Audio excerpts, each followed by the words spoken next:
All right, I want to be respectful of everyone's time. So as Higher Love wraps up here, I'm going to go ahead and switch over to the presentation for this evening. Just give me one moment here.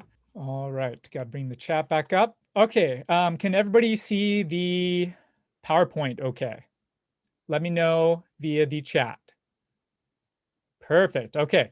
Thank you guys so much for sharing so much information about yourselves. I love that there's quite a few of you here who are graduating not this upcoming May, but you know, 2, even maybe even 3 years from now. And that's awesome that you're thinking very early about the job search process, especially as competition rises due to the current economic situation.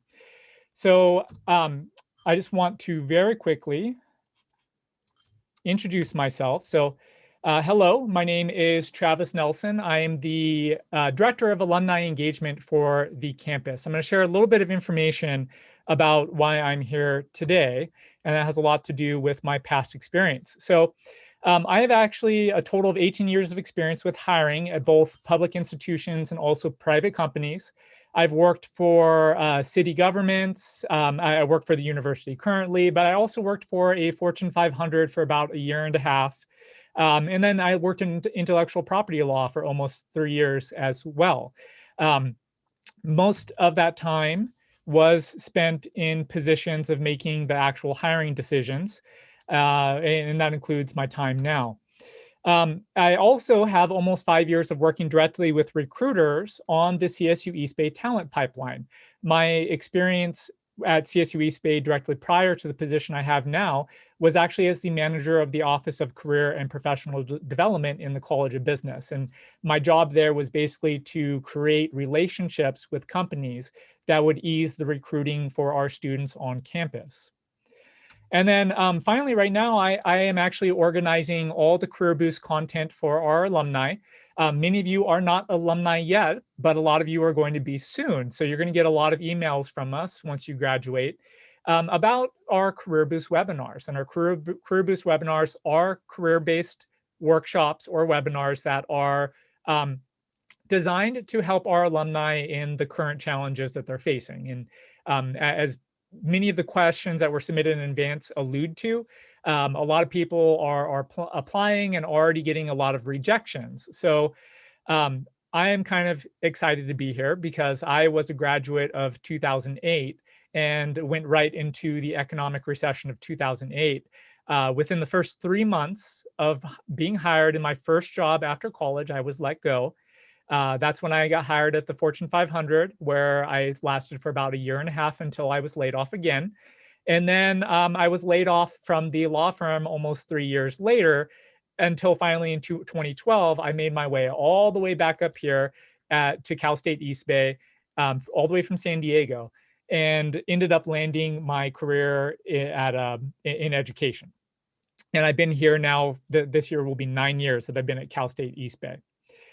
So I'm here really because I've been through a lot of what seems like almost deja vu of the current job market. And having worked directly with recruiters, I know a lot of the secrets that are going on behind the scenes that you need to be aware of that are going to be barriers to you. So for those of you who want to connect with me, you can actually visit tipsfromtravis.com. That's just a redirect link to my LinkedIn profile, just to make it easy. I've actually already uploaded a PDF version of the slides that I'm using today for today's presentation, so you can find them on my LinkedIn profile and download them for your own use. We'll also be sending out a copy of the slides after the presentation. It just takes a little while for us to get that information out. So I want to make sure you have access right away. And there's the website right there. Okay, so as I mentioned or alluded to, you can't play the game if you don't know the rules. And the way that modern recruiting is working is that there are a lot of barriers that are put in the way of candidates as they're applying to opportunities and being selected. And actually, if anything, about a year and a half ago, I attended the National Career Development Association conference. And our conference tends to be hosted with recruiters, with career development professionals. And the trend at the time was actually this movement towards things being a little bit more automated, which means more restrictions. So today I have some goals for you, and that is to share the barriers to employment.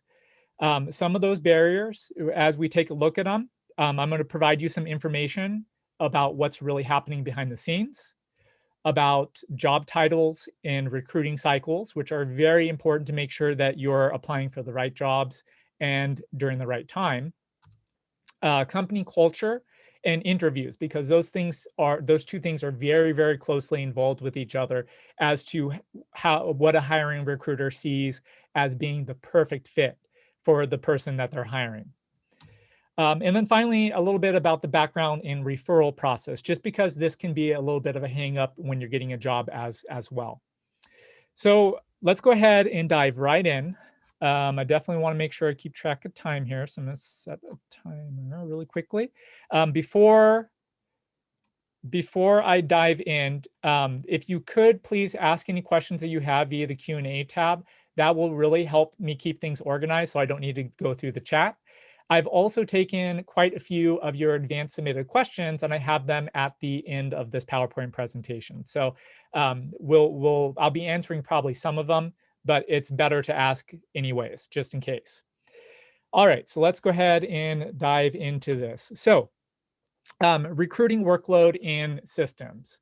This is something that a lot of people don't really think about. I like to relate it to a board game. You know, there's a certain way that you move around the board. There's a certain process that you have to follow, a certain amount of spaces that you have to move. And we really like, I envision the job search process as almost like the ticket taker machine at the BART station, right? You have your ticket, and it's almost like your resume, and you're putting it into the machine in order to apply for the jobs that you want. And hopefully it will come through and it will open the gate and let you through to get an interview. Now, when you're thinking about the job search process like this and the application process like that, a lot of us think that behind the scenes, there is a human being behind this machine that is taking your resume, looking at it, and being like, okay, yeah, this person is a great fit, and then opening the door for you to get through. Now, unfortunately, that is not reality at this point. And there's a very good reason why that is not representative of reality. So part of that reason, number one, is the average number of job requisitions is, according to the Society for Human Resource Management, about 57.5 jobs per recruiter. That's 57 positions that one recruiter has to fill within 1 year. Okay. Now, when you take that number and you think about the average number of applications per job, a lot of the research shows that it's somewhere between 118 to 250 applicants per job. And you have to keep in mind that this information was before the current economic situation. So the job market is not as healthy as it was before COVID, right? Our unemployment is still not as low as it was, which means that there's increased competition. So I would imagine that that number is even higher. And having worked with recruiters at Facebook, as well as LinkedIn, a lot of those folks were telling me that their average is nothing like this number. Their average per job is in the thousands. So you have to keep in mind the popularity of the company is also going to drastically increase or decrease this number. But this is just an average. Now, the other number that you need to keep in mind, and this is giving you a holistic picture, is that what that means is if there's 57.5 jobs that a recruiter is working for, and there are 118 to 250 applicants, that means that the total number of resumes per year that a recruiter is expected to review is anywhere between 6,726 to 14,250 resumes, right? And that's taking into account that the average page of resume is 2 pages. So that is a huge, huge number. I just imagine for a second that you're in that recruiter's position.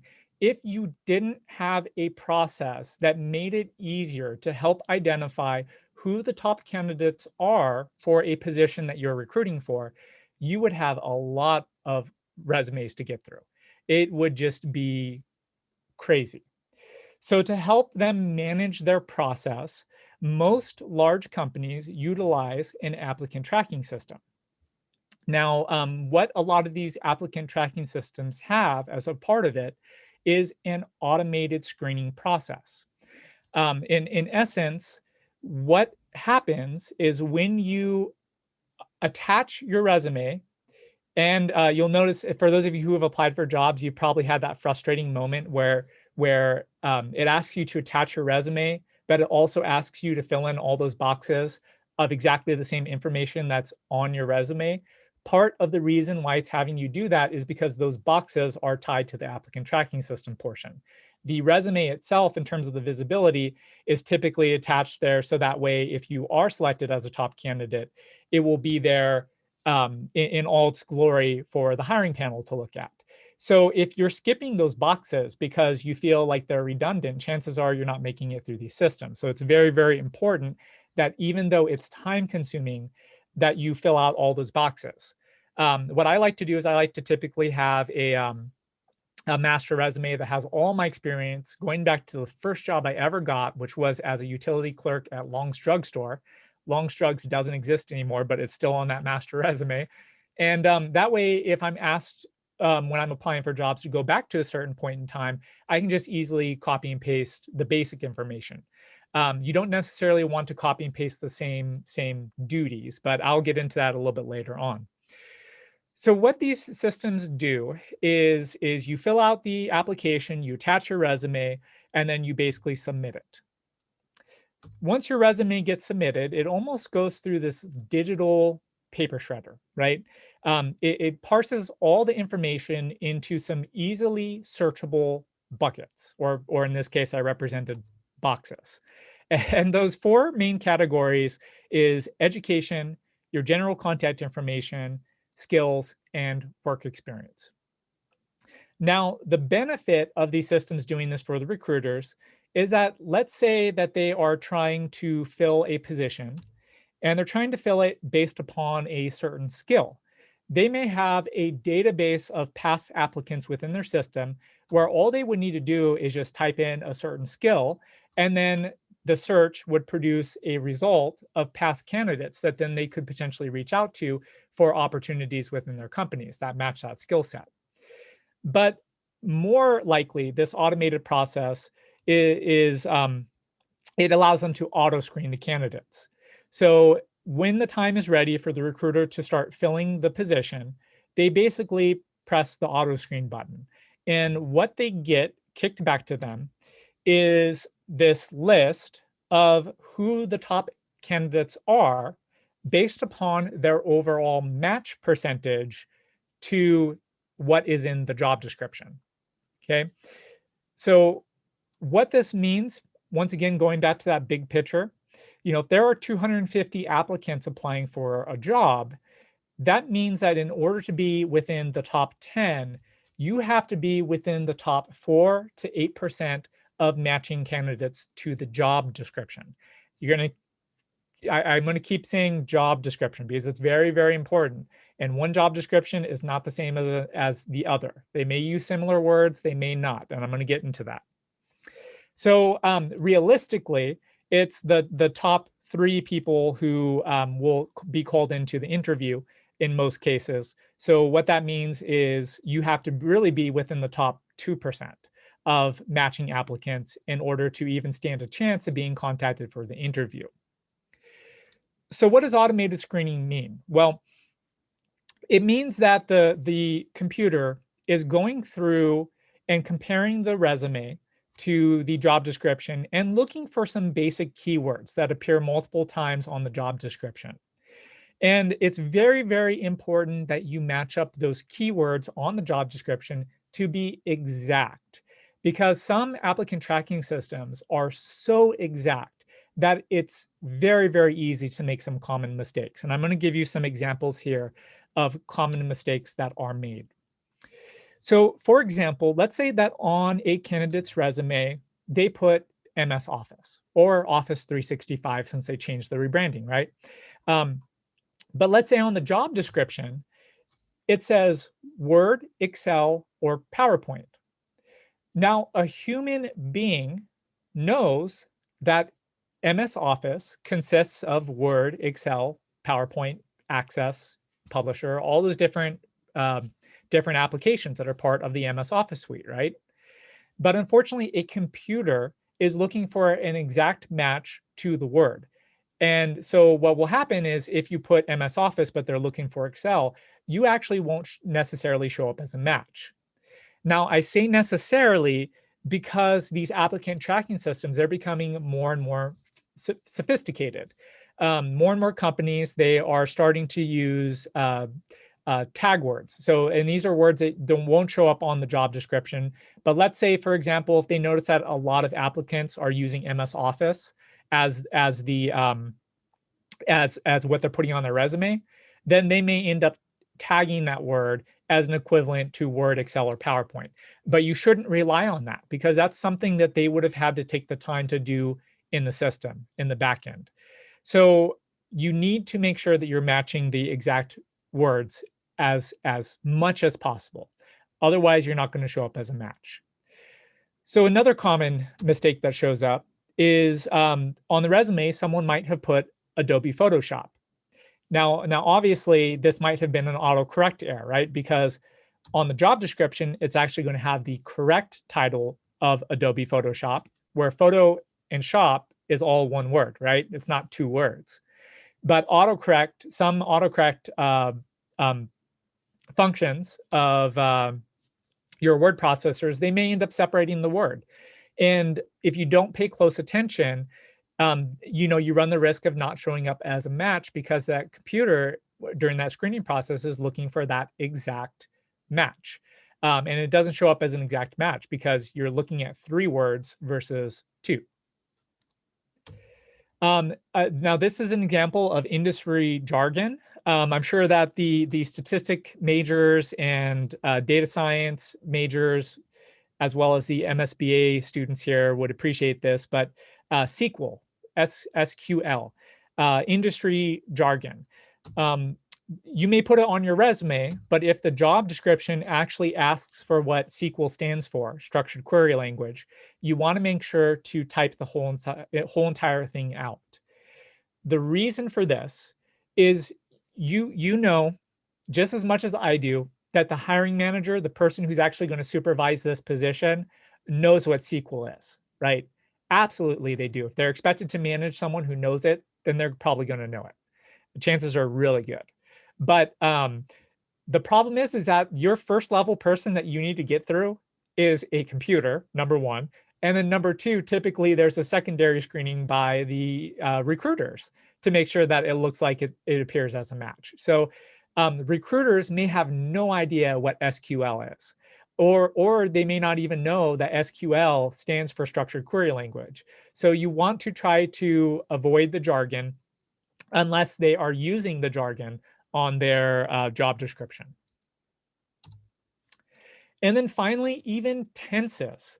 This is how crazy some of these platforms are. Is even for tenses, if on the resume you put manage, but on the job description, they're looking for past tense of managed, then you will not show up as a match. And I even had the recruiters from Facebook, when we were talking about their applicant tracking system, that's one of the most common questions that I asked recruiters when I was working with them is how strict is your applicant tracking system? And Facebook is one of those where the recruiters told me that the candidate could have a recommendation from Mark Zuckerberg, right? And even if that is a referral, right, listed as a referral, if they don't make it through the screening process, there's actually no way to force it through because they're very, very strict on making sure that there's equal opportunity at their company, which means that everybody has to meet the same standard of excellence. So they're the ones who actually gave me this tool that I'm going to share with you right now. And I had students using this for years to try their best at making it through these systems. And that tool is called Jobscan.co. Now, a while ago, Jobscan.co allowed people to register for a free account, and you could do a limited number of scans of your resume per month. I don't know if things have changed, so I apologize for that. I know that they do still have a free scan, at least one. And it is a paid account that you have to buy if you want to do unlimited scans. So I'm going to recommend, try to get by for free, right? And getting by for free typically means trying to do your best in customizing your resume before you run it through this tool.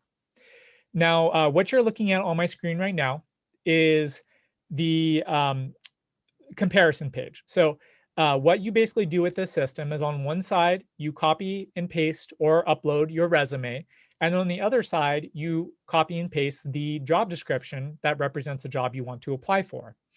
Then what you do is you click on scan, and then it will give you an overall match percentage based on an algorithm that is very, very similar to those that are used by most of the common applicant tracking systems. So in this case, for this resume, it looks like it was only about a 25% chance or match, excuse me. 25% match is really bad. um, uh, JobScan recommends that everybody try to aim to be an 80% match. I find that that's a little bit realistic. And in talking with a lot of recruiters, typically what they would tell me is around a 60% match is good. Even when they're doing a screening of the resumes themselves, they're typically looking for about a 60% match. They know that there's going to be quite a bit of stuff that they have to train on. But ultimately, as long as the majority is there, then they're good. So what then this does is it breaks down some of the findings. So for this particular resume, it looks like they were missing 6 important high skills that showed up multiple times on the job description, but was not included even once on their resume. And there's some other ATS tips there that I can't read because my screen is so small. So apologies for that. But like I said, you'll get the slides. I highly recommend that you just check out the system and do it yourself to really figure out how you can use it the best. Now, there's also recruiter findings there towards the bottom. And you notice that this candidate did actually really good with the recruiter findings. And that's probably because they wrote their resume in a way that would look good to people. They just didn't think about that computer screening process, right? So that's why they showed up as such a bad match, is because they didn't create a ATS responsive resume. And that's the key word that we tend to use within the career development area is ATS responsive resumes. Now, going a little bit deeper into the system will actually identify what those hard skills are on the job description. It will show you the frequency that they appear on the job description and how many times you had it on your resume. So you can tell from the screen, which is probably pretty small for you as well, is that this candidate did not do a good job at all of matching any of the hard skills that were actually on the job description. So I would be willing to guess that even if a recruiter looked at this person's resume, they would probably say, well, this person doesn't have any of these skills on their resume that represent the perfect candidate for this job. So even if they were doing a real live screening, they probably wouldn't pass you through. Now, in addition, it also shows you the soft skills, and the soft skills should not be forgotten. Soft skills at the last few Talent Connect conferences, the LinkedIn talent conferences, they actually indicated that the soft skills were the #1 most desirable skills. And it was projected to be the top desirable skills that employers were looking for. Hard skills can be taught, right? Soft skills need to be mastered, and that's a little bit makes it a little bit of a challenge for someone who's who's really bad at certain soft skills to become good at them.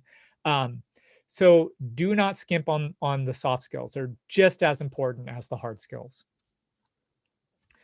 Okay, so now you know a little bit about applicant tracking systems.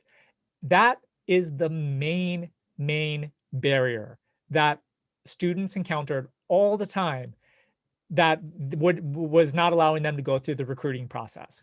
And I cannot tell you how many students I had met with in my old office when I was the manager of the Office of Career and Professional Development. They'd come by and they'd say, you know, oh, I'm not getting into any interviews. I've applied for like 400 positions. I just think that number one, they must not want to recruit Cal State East Bay students, or number two, I didn't learn anything that's valuable to them, or any number of those things that kind of pop into your head when you face constant rejection. And then I would tell them about the applicant tracking systems. And for those who actually took those recommendations to heart, it was really cool. And it was one of my favorite things about the job is for them to then come in, like, let's say, a month later, and then say like, oh, I just landed a job. I'd be like, no way, what is it? How did you do it? And so much of it is, well, yeah, I followed the recommendations. I used Jobscan. I got feedback on the resume in advance, or even connected with people. So that's a number one barrier. So keep that in mind. You should always be customizing the resume to the job description, especially if you are submitting that resume via online application, because chances are really good that they might have an automated screening process. So now let's talk about job titles and recruiting cycles and how to keep your expectations realistic. I'm checking the time here just to make sure that I'm staying on time. Okay, so incredibly important, because this is probably the second biggest barrier that I had in working with students, was make sure that you're searching for the right jobs. Every job description has an area on it, and this is a picture of a job description here. I actually think that I got this job description off of Kaiser right now. I think they're looking for a human resource position. But I pulled a couple different ones as well. So I think this is the Kaiser one. But basically right here on my screen is where you see the required qualifications / experience. You have to remember, required means required, right? When I was part of the recruiting process, what we'd actually do is we didn't have an ATS at our Fortune 500, but what we would do is when we were asking for a certain number of years of experience, when looking at candidates' resumes, I would actually go through and kind of add up the total experience. And if it didn't meet that overall required qualification, that resume kind of went on the bottom of the pile. And those who did were the ones who were kind of at the top. Now, required experience, technically there's some flexibility there, right? Sorry. You could really utilize transferable skills to kind of wiggle in the additional years of experience that you need. But overall, just pay attention to that area on the required qualifications and experience. You may find that if you've been facing a lot of rejection, you were possibly applying to jobs that had a larger required number of years of experience than what you had. So you just have to keep in mind that there's some separation between what is entry level, what is mid-career, and what is late career experience. And yes, I know, I'm sure many of you right now are saying, but every entry-level job, or every job that says that it's entry-level position, is asking for 2 to 3 years of experience that I don't have because I don't have a full-time job. It's almost like a circle of never-ending redundantness, right? Can't get a job because I don't have experience, and then can't get experience because I don't have a job. What I would say for that is, for entry-level positions, the expectation is that you're not going to necessarily have the perfect level of experience. So if you are using a job search engine like LinkedIn Jobs, for example, LinkedIn Jobs is a tab that's located by your LinkedIn profile. And the jobs tab is actually becoming one of the largest growing posting destinations for job opportunities in the United States. You can actually set the filter to filter specifically for entry-level jobs. So if you see that there's like 2 to 3 years of experience, typically they're really flexible on what the experience is. So if you have part-time job experience, typically that will count. So make sure that you highlight that as well as volunteer experience on your resume. Now, I already kind of highlighted this, but the 60% rule should still apply even when you're looking at the job qualifications. If you do not meet at least 60% of those required qualifications, it's probably not even worth taking a chance.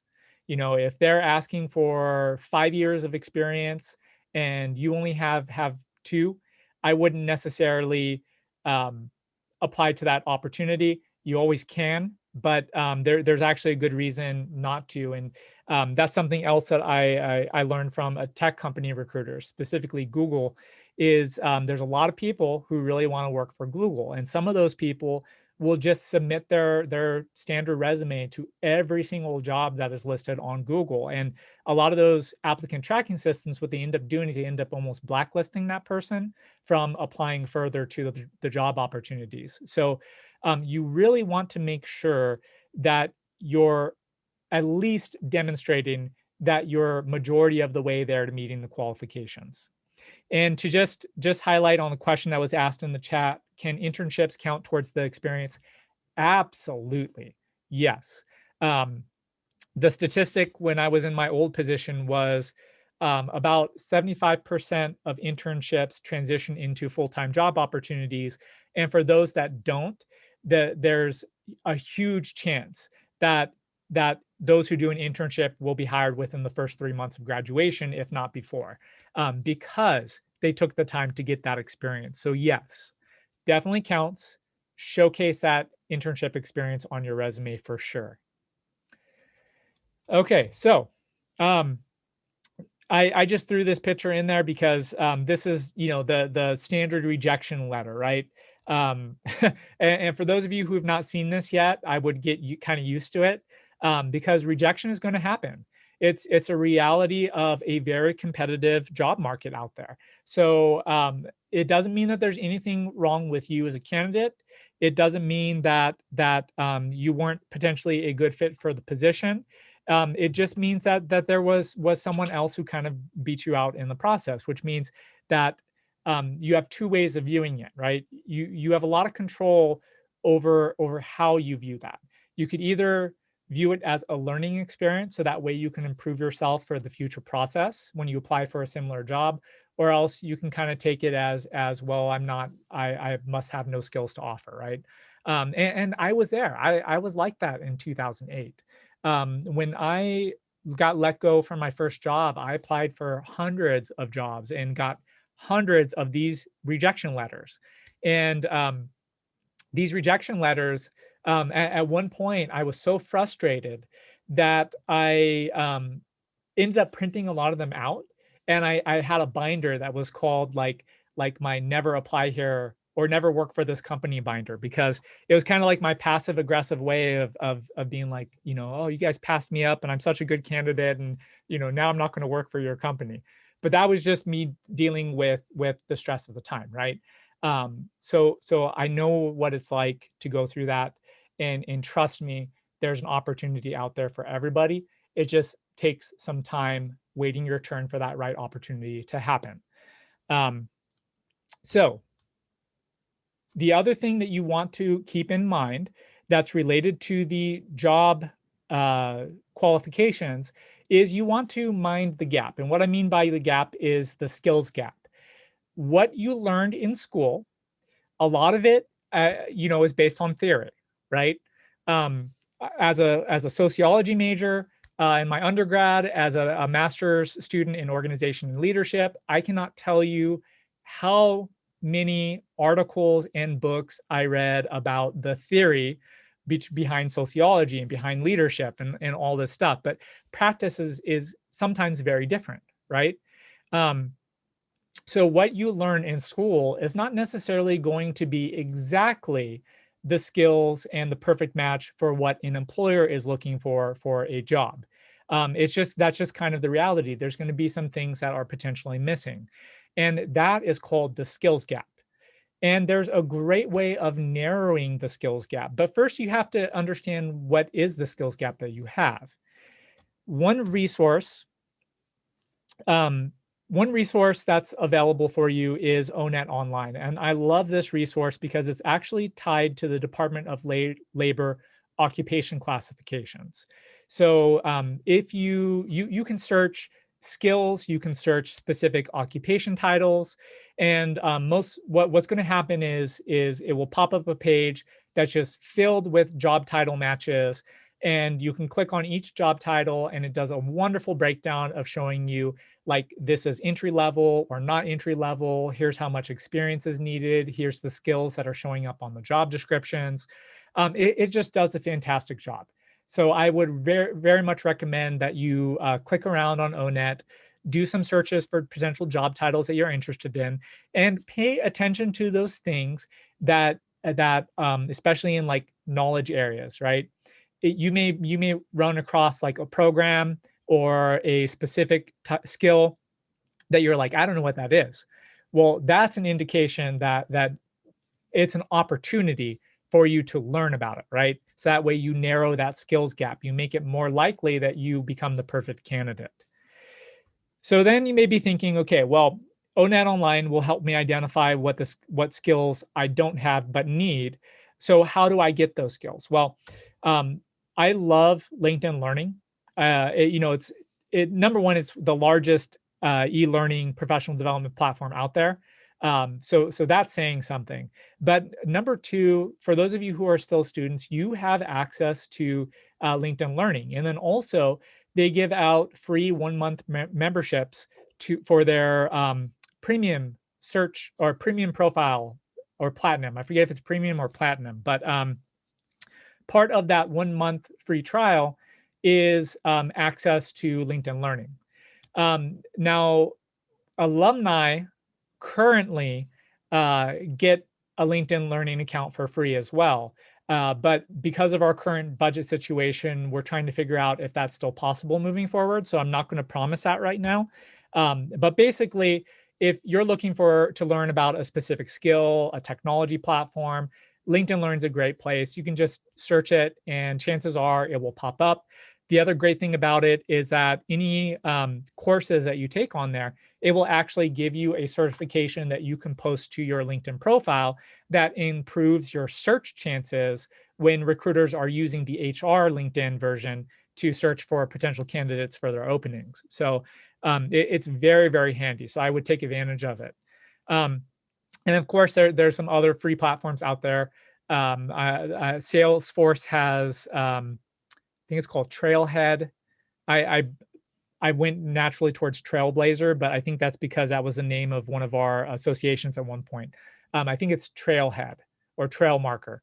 That's a free tool that's available through Salesforce to help you learn Salesforce and like customer service and management of customer service record systems and things of that nature.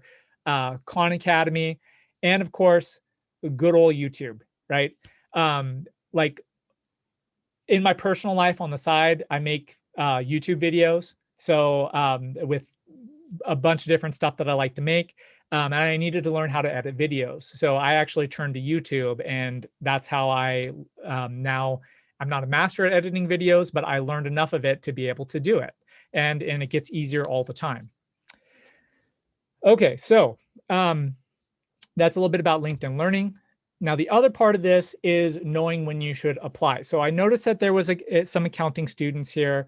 If there's finance students as well, your recruitment timeline typically starts around September of the year and will wrap up around November.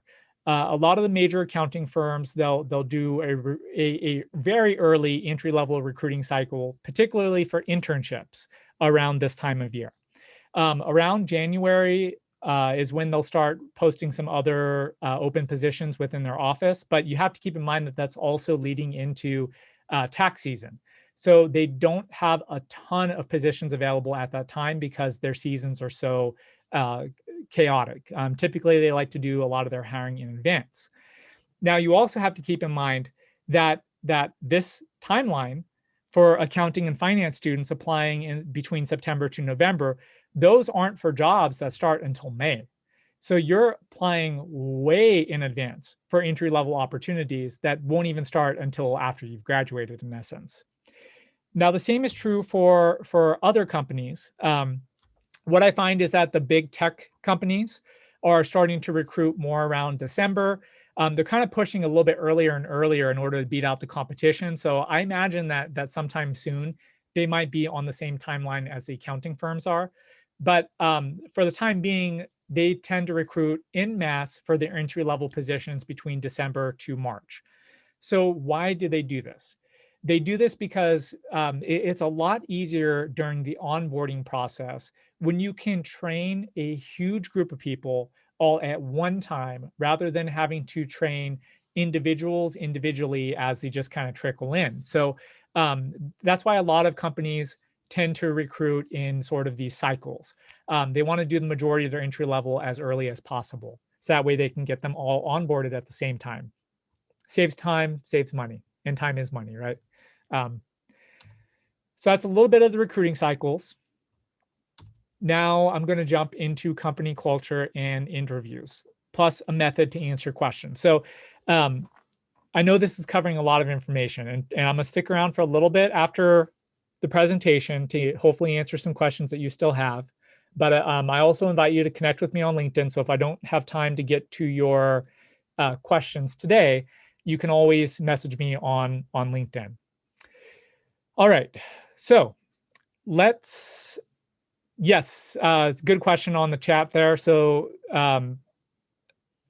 this is being recorded, and we will end up sharing the recording with you afterwards, so you can go back and look at it. It will also be a transcribed version as well, so you might be able to search it to look for exactly what you're looking for. So the recruiting cycle for students who graduate in fall is basically right now. There's a lot of tech companies that have a lot. I always default to tech companies because we're so close to Silicon Valley. There are tons of companies that have their entry-level positions posted right now, and they're going to start interviewing pretty soon.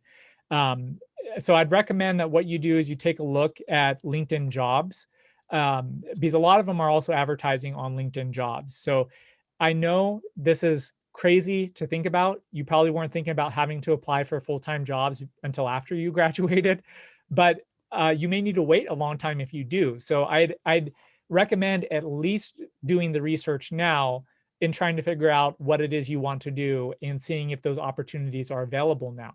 The problem with waiting is that as typically positions after that will be opened on an as needed basis. So there's not as many entry-level positions being posted. It's more experienced positions in essence. Okay, so moving on to company culture in interviews. So you have probably heard the phrase company culture. To the way that recruiters tend to use this, and whenever I'm on hiring committees, this comes up all the time about candidates. Are they a good organizational fit? What that basically means is a couple of different things. Number one, does the person have the ability and experience to be able to do the job? Well, if you're being called in for an interview, you can safely assume that they verified in some way that, yes, you do have the capabilities and qualifications to do the job. But some other things come into play for the company culture and organizational fit. One major one is the manager's hiring style. And you'll see this reflected in the interview process. There's a reason why behavioral-based questions tend to dominate the interview process rather than skills-based questions.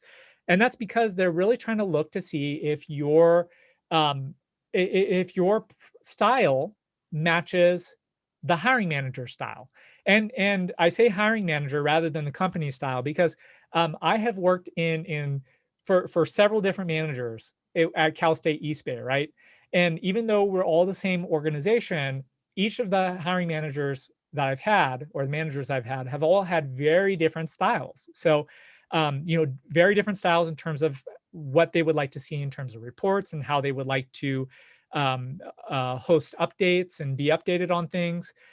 So this is very important to keep in mind, because if you make it through the screening process for one position and you get the interview, but you don't make it through the interview process, that doesn't mean that you can't apply for a similar position in that company, but perhaps for a different product team.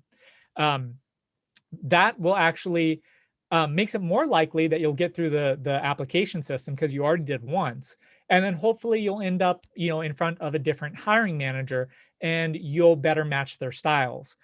And it's also important to not, to be honest about this, when you're being asked those behavioral based questions, because you have to keep in mind too that you're going to be working for this person. So if you give them the answer that you think that they kind of expect to hear, but you have to spend 40 hours per week with them and doing the job, and you really don't like their style of how they approach their work and how they approach collaboration and communication and all that, things could be pretty miserable for you, and it's hard to leave that situation. So just keep in mind that the interviews, part of the reason why you get to ask questions at the end of the interviewing panel and the hiring manager is to interview them, to see if their team is a good fit for you just as much as you are a good fit for their team. So don't let go of that power that you have to take advantage of that. Now, the other thing that goes into this is the pace and pressure of business. And I'm going to give you an example here, and it's going to be based on a prior experience that I had with my former student assistant. He was an accounting major. He was recruited for an accounting firm as a tax accountant right before his graduation, or about a year before his graduation, actually, is when he got the position. So he started the job, and then one day towards the tail end of tax season, my fiance and I, we came by Gen Barbecue in Fremont, and he was just standing out there. And I came up to him, I said, hey man, how's it going? And he just was like spacing out, and I was like, dude, are you okay? Are you? And then finally he snapped out of it, and it turned out that his firm was working mandatory 65-hour weeks during tax season. And he was just so exhausted that he was crashing hardcore. He could not keep up with it. And he ended up having to leave the organization because he just couldn't keep up with that pace and pressure of business. So that's another thing that might come up during the interview process. They might end up asking you if you are okay with travel, for example. What's the percentage of travel that you're okay with for this position? When they ask questions like that, it's a good indication that travel is going to be expected, right? Same thing with questions around working overtime and willingness to work overtime. That is all going to kind of, your answer is going to help you get the job, giving the right answer, but you also have to keep in mind your own sanity and what you're okay with. So the other thing is the team. And I would totally not underrate this, is if you are true to yourself and authentic as a person, and the team likes you, they may actually go a little bit out of their way to make you their favorite candidate. And they find this in the research and the job search process too, is that those who were approachable, even though basically there was this research scenario set up where there were actors who went into the interview process, and one totally played an unapproachable person, just answering questions as bluntly as possible, not engaging in small talk, not smiling, nothing. Versus the other person who was friendly, who tried to personally connect with the people who were on the interview committee. And what they found is that despite those two candidates on paper actually being identical in terms of experience and education, they found that the person who had the sunnier demeanor ended up getting the job more frequently, or being rated higher on their responses compared to the other person. So, keep that in mind. Is a lot of the team, these are the people that you'll be working with for 40 hours a week, and it's good to get to know them and be honest about who you are And then finally, financial performance and structure goes into this as well. Typically, when you are working for companies that provide bonuses, or maybe it's 100% sales driven compensation, all that stuff is going to end up going into this idea of organizational fit. So you're going to see those questions appear on during the interview process. So a method to approach these questions, and this works particularly well with behavioral-based questions, is to remember the STAR method. Now, S in the STAR stands for situation, T stands for task, A stands for action, and R stands for result. Now, what this is basically when you're asked a question like, what is a time where you had, or tell us about a time that you had conflict with a manager. How did you overcome, or how did you approach it, and how did you overcome that situation, right? So in essence, a good way of structuring your response is to start to tell a story, starting with the situation that you were facing. What was the task that you were supposed to accomplish in that situation? What was the action that you took in order to produce results? Okay, so for example, in that situation, I may say, "Oh, well, there was a time when my supervisor and I had a very big disagreement on our customer approach to outreach, and the task that we were facing was we were supposed to be increasing our overall positive outreach feedback. So what I did is, the action that I took is that I decided to schedule a one-on-one with my manager or supervisor to kind of understand from their experience and their perspective why they were thinking a little bit differently about things. After being able to better understand their approach, I was able to find a way for us to both put our considerations into the approach that we actually took. And the result was that we saw a 70% increase on our overall favorable outreach. And thank you, Joe, for adding in here. I just want to add on for those of you who've joined a little bit later. So Joe is one of our fantastic alumni. He's just awesome, and I very much appreciate him throwing out his experience here, because you have to remember that a lot of this is subjective experience, right? But a lot of this information is out there for you to use at any point. But I very much appreciate you, Joe. So thank you. Okay, so with that, that's it about interviews. That's all I got for you at this moment. The last thing that I want to talk with you about is the background check and referral process, because I've had actually situations with students who were offered job opportunities and they ended up getting their offers rescinded. And primarily that was because of the background check process. What I always like to say is that the truth doesn't cost anything, but a lie could cost you everything. Even if it's a white lie on the job, is on your experience, for example. I've seen it happen before where students will potentially lie, and I hate using the word lie because it's not even like that major. They may end up putting their job title as something a little bit higher than what their job title actually was with the organization. And that could be because maybe they were actually doing that work, but they just didn't have the job title to go with it. And I've been there before.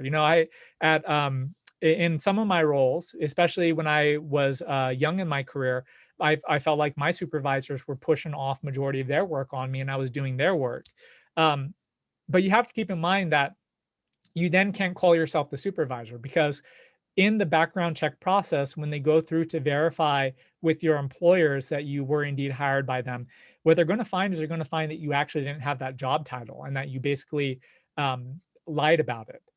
Now, what will look really good is if, oh, and thank you, BJ. Yes, the payroll titles, what they're looking for to match up. So the cool thing, I lost my train of thought. Job search process. Oh my God, I lost my, oh, okay, here we go. What will look very impressive. This is what I get for dividing my attention between chat and the camera.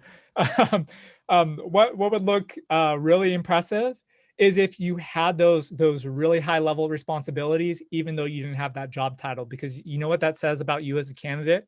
It says that you went above and beyond the duties that you were supposed to have and perform those roles. It makes you look like a higher valued candidate. So just be careful about that, right? It's okay to put that experience there if you were doing the work. It's just okay to not use the specific title because you can be caught. And I've had students caught and job offers rescinded. So this is a totally real thing. Then the other thing is you want to keep in mind referrals are also very, very important. The Society for Human Resource Management, they found that 83% of jobs are filled through direct referral. That's huge. 83% of jobs filled through direct referral. So knowing someone within the company is very, very important. And even if you don't know someone in the company, having good references is also very important. Now, this is where networking comes into play, right? So networking is very important. We have a whole, John, we have a whole alumni network of over 130,000 alumni. And these alumni are doing some amazing things like Joe, for example, who basically ran a company and did lots and lots of hiring in his time before retiring. Or, the director of accounting for Amazon is a CSU East Bay grad. We have people in Alphabet as Google's parent company. It's just our alumni are everywhere, contributing to the economic success of the Bay Area. So definitely make sure that you take advantage of that and you start networking. But about the referrals, always ask permission. I understand we're at 6 o'clock, by the way. I know some of you probably have class. So if you got to go, I'll shoot you the recording after this. So no worries. Feel free to leave. I won't be offended. But yeah, so for referrals, always ask permission. Do not blindside someone with a reference call. I've actually had 2 of my former student assistants do that. After years of them graduating, I had no idea what they were doing since they graduated. So I really had nothing too good to contribute to the phone call with the employers who were trying to contact me as a reference. So don't surprise them. Ask for permission. And then even you can coach them. You can coach them by providing a job description and even the resume that you use to apply that they can reference, basically. If you give them all the tools available to make you look good, they're going to do a good job of making you look good. You can even tell them, if they ask for like a time where to highlight a project that I worked on that's related to this, can you please talk about this specific experience? Like you could get that detailed in the coaching of your references if you put in the time and effort, and it's going to make a huge difference. So like I said before, I know that we're over time. I thank you guys for sticking around. Just to quickly review some of the concepts covered for those of you who are here. And for those of you who are sticking around, I'm going to go through some of the questions. But let's review some of these concepts. So number 1, the applicant tracking system. Be aware of how a computer may be screening you out of a job opportunity. It's okay if a human being looks at you in the job search process, interviews you, talks to you, and one candidate ends up being the better fit. That's okay, right? But the fact that a computer is not letting you move to that next level, that's not okay. So that's something that you just need to be aware of. Be aware of that under or over qualification. So be sure you are looking for and applying to jobs that you are actually qualified for. The skills gap. So be competitive by obtaining the skills employers desire. And you can do that even if you're thinking about graduating a few years from now. You could still research job positions that you may be interested in down the line and look at what are those skills that are listed on there that you don't know yet. And you can start building towards that early and be very proactive to stand your best chance of being hired. Finally, for interviews, make sure you fully answer the questions and provide examples of impact by utilizing the STAR method. And then also for the background, just you need to be aware that white lies can disqualify you. So, and then the last one is the references. So don't surprise your references.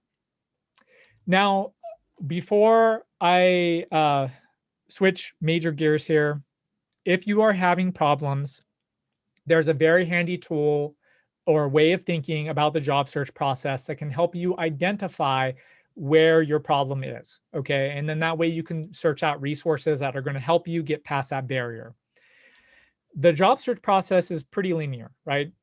Once you find a job to apply for, you apply to it. Then, as long as the application goes well, you end up getting an interview.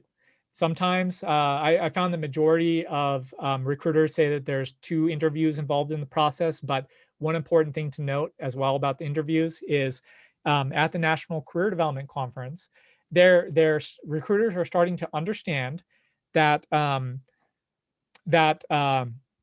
people like me are telling, excuse me, hold on.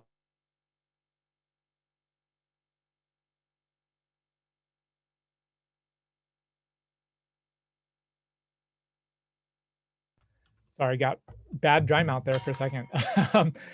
People like me are telling people like you how to make it through this automated screening process. So, and what they're finding is that sometimes the candidates that are making it through are sort of faking it through the process rather than actually trying to be a good fit for the position. So, what that means is they're actually looking at additional interviews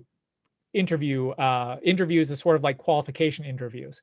And a lot of those companies are looking at automated interviews. So some of these automated interview processes that were highlighted at the conference was basically, it's like you were asked a question and then you get about 30 seconds to think of an answer, and then your webcam will record you for about 1.5 minutes, and then you go on to the next question. You have no way to change your answers. So more and more companies are starting to use interview qualification resources like that. So getting past the interviews is getting a little bit harder. Now, next, if you make it through the interview process, typically they'll make you the job offer. And then once you accept the job offer, they'll send you through the background check. Now, this is where if you don't make it through the background check, then your it went wrong with that, right? And I had this happen to me. Sometimes it's not always your fault. What happened to me is when I was being hired at CSUEB in my first role in 2012, the background check returned that I was still working for UC San Diego, which was my first job out of graduation all the way back in 2008.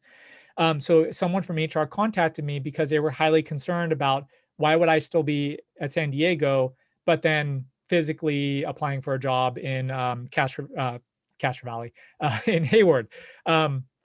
And so I had to contact HR at UC San Diego, and it just turned out that there was an oversight that whoever my HR person was didn't hit the button in their system that said that I was no longer employed there.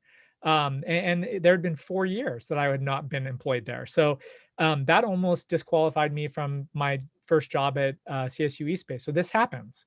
And most times you get an opportunity to explain it or fix it. It's just, if you lied about it, there's no good way of going around it. And then finally, if you make it through that, typically you get into the onboarding process, which means you get your employee badge, you get your computer, your access to everything, and you get to learn about benefits, which if you've never had benefits before is just like a lot of stuff thrown at you all at once in decision making. So what I'm basically saying is, because this is a linear process, because one leads to the other, you can bet that if for some reason you're applying in tons of places, but you're not getting an interview, then that means something is wrong with the application process, right? So maybe it means that you're not customizing your resume enough. Maybe it means that you're applying for jobs that you're not qualified for. Now, same thing with the interviews. If you're getting interviews, but you're not getting the job offer, then you should probably think about changing up your approach to how you answer interviews.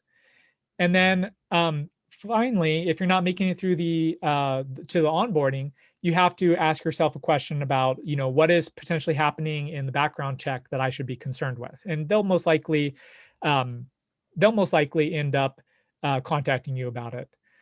Thanks, Joe. Thanks for jumping in and adding your perspective. I really appreciate that. Okay, so with that, that's majority of the content that I have for you, and I am pretty late by almost 10 minutes, so I apologize for that. Like I said, I'm going to stick around. I'm going to answer some of the questions that were submitted in the Q&A. I'm going to answer some of the questions that were submitted in advance. So if you have to leave, that's totally fine. We're recording this. I'm recording the answers to these questions, so you'll be able to review them later if you'd like. But of course, if you're able to stick around, I invite you to stick around. And then also I'll end up being, sticking around too if you have any additional questions to the answers to the questions. So want to give you some time to make sure that you're prepared.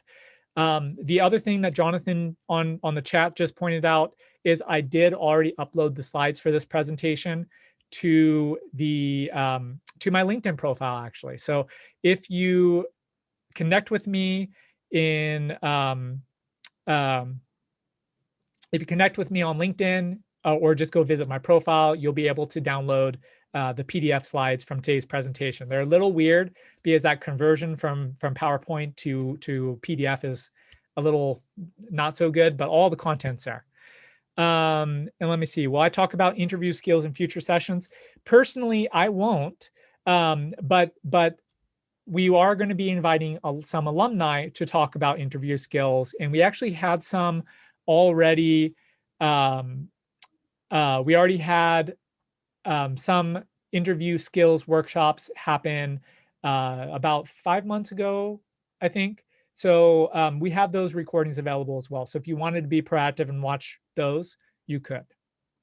And yes, the webinar is recorded, so we'll send out the recording to everybody.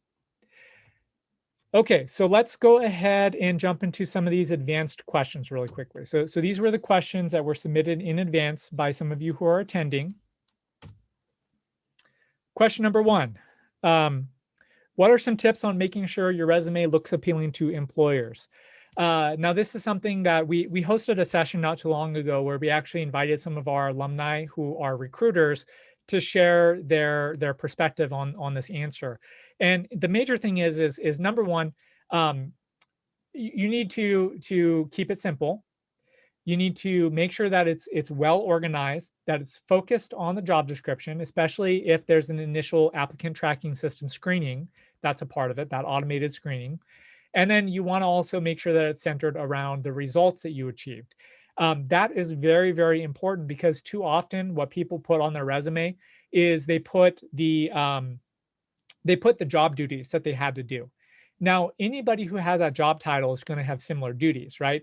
But what employers find really impressive, what recruiters find impressive, is this idea of what were the results that you achieved while performing your duties, right? So there are certain ways that you can quantify the results, to make them stand out a little bit more. Thank you for those of you who have to leave. I really appreciate you sharing the praise in the chat. I greatly, greatly appreciate it.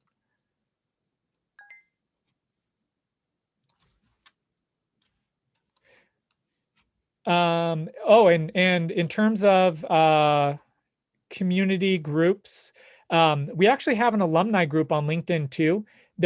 Students can join the alumni group. There's about 6,000 alumni who are part of that LinkedIn group. So if you look for Cal State East Bay alumni, you can actually join that group and continue the connection and conversations in that group as well.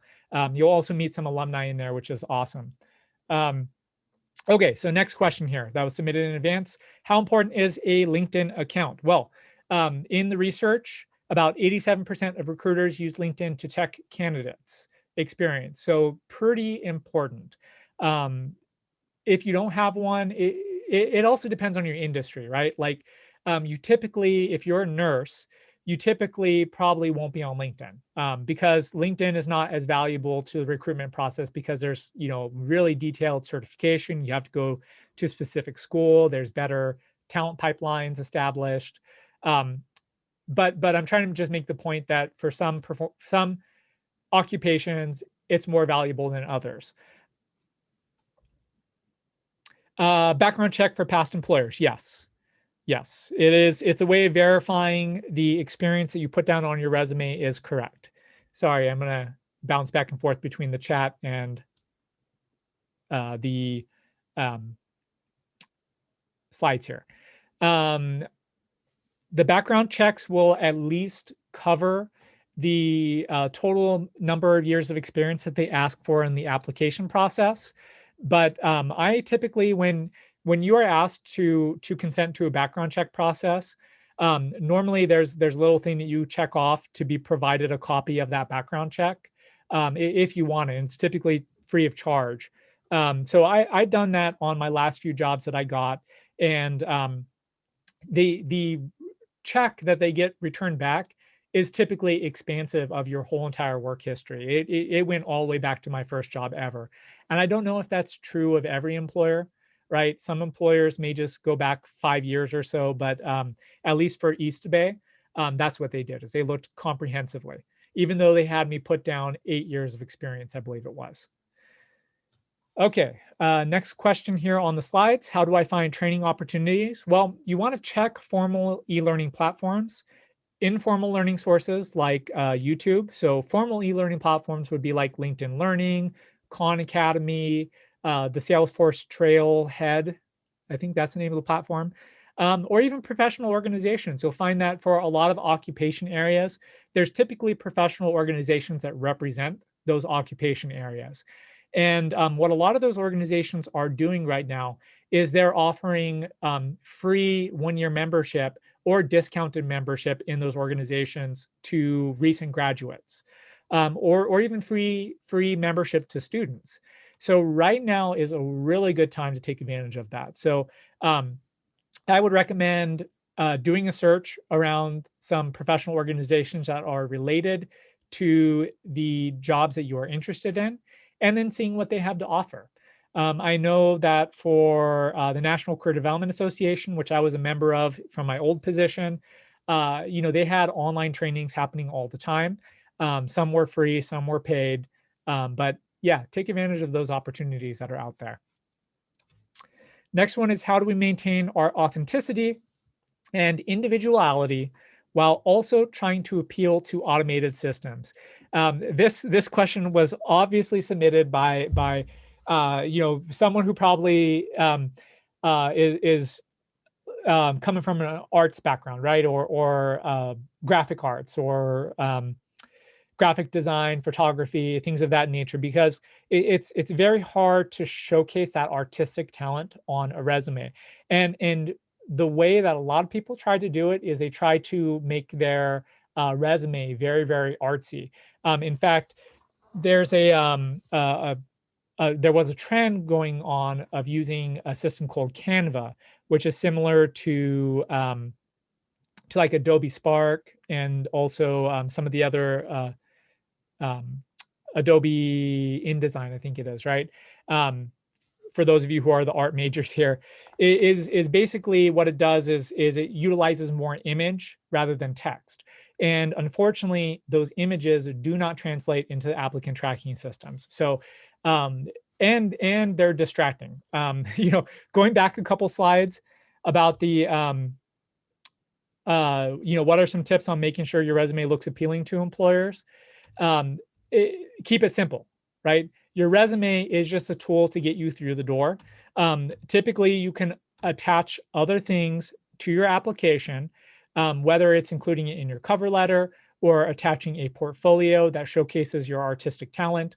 That's a much, much better way of showcasing that side of that creativity and individuality and authenticity rather than trying to go too artistic on your resume. And yeah, Jonathan, you make a good point in the chat is yeah, they stand out really well in person, right? Because there's that wow factor. But when you submit them online via the ATS, they don't do so well. But you make a good point too, in that the resume that you physically hand to a recruiter can be a totally different resume than what you submit via an applicant tracking system. That's actually something that I suggest to students during career fairs is if you did want to have something that was a little showcasing your artistic side, your creativity side, that had that wow factor, or this is unique and original, you could totally do it because you were handing them a piece of paper. Most of the recruiters there at the career fairs were still redirecting you to formally apply for the job through their applicant tracking system. So you would still need to include that. Someone said personal interests aren't needed, but I have them at the end of your resume. Yeah. Actually, if you have the space, personal interests, hobbies, those are totally okay to include on your resume too. In fact, what was funny is I was a competitive swimmer from the age of 9 all through college. And for one of my interviews, one of the questions was, how do I deal with stress and de-stress? And I said, well, oh yeah, I was a competitive swimmer. So whenever I'm really feeling stressed out, I like to just jump into a pool and just get some laps in. And typically I'm seeing, the eye of the tiger in my head as I'm going. And I actually saying eye of the tiger. And it turned out someone in the room was actually a swimmer as well. And we connected over that. And I still today think that that's one of the main reasons why I ended up getting the job, is because we connected over those personal interests, and I showcased my personality, right? Okay, so how often should we follow up with an employer once I have submitted a resume? Now, this question was asked in the chat just a little bit above, which is why I ignored you for a moment, Lizbeth. Sorry about that. I knew that it was coming up. I didn't want to have to answer it twice. So it depends. If have personally connected with the recruiter, typically as soon as you submit your application, what I would always recommend is you, okay, let's take one big step back really quickly. And for this whole entire process, let's for a second imagine that you go to a career fair or a virtual career fair or whatever, right? You meet a recruiter there. They share their contact information with you and say, oh yeah, you should totally apply to this opportunity. So what you should do is within the first 24 to 48 hours of receiving that contact information is you should try to connect with them on LinkedIn, and you should also send them an email thanking them for taking the time to talk with you and to share some information with you, right? That way, in social science, for every 24 hours that you let go from immediately meeting someone and then following up with them, it becomes exponentially more and more difficult for that person to remember you. So it's important to follow up within the first 24 to 48 hours. Have fun in class, Kimmy. So that being said, you should follow up. Like let's say you have that recruiter's information and you just submitted the application and you had already emailed them thanking them for connecting. You should then email the recruiter right away and say, hey, I just wanted to let you know that I applied for the position. Really looking forward to seeing if I get selected. Thank you so much again for taking the time to encourage me to apply. I really appreciate it. Now let's say 2 weeks go by, you haven't really heard anything back. You probably should not email again. And the reason is because the standard recruiting process, so the time that it takes for the review of the resumes, for the selection of the candidates, all that stuff takes an average of 31 days, which is basically a full month, right? And that's according to the Society for Human Research, Society for Human Resource Management. That average 31 days. So if you don't hear anything back after 30 days, that's when I would follow up again with the recruiter saying, hey, I just wanted to check in and see how things are going. I haven't heard anything for the last 30 days. So I was just curious if there was anything missing from my application or anything that I should be aware of about delays in the search process.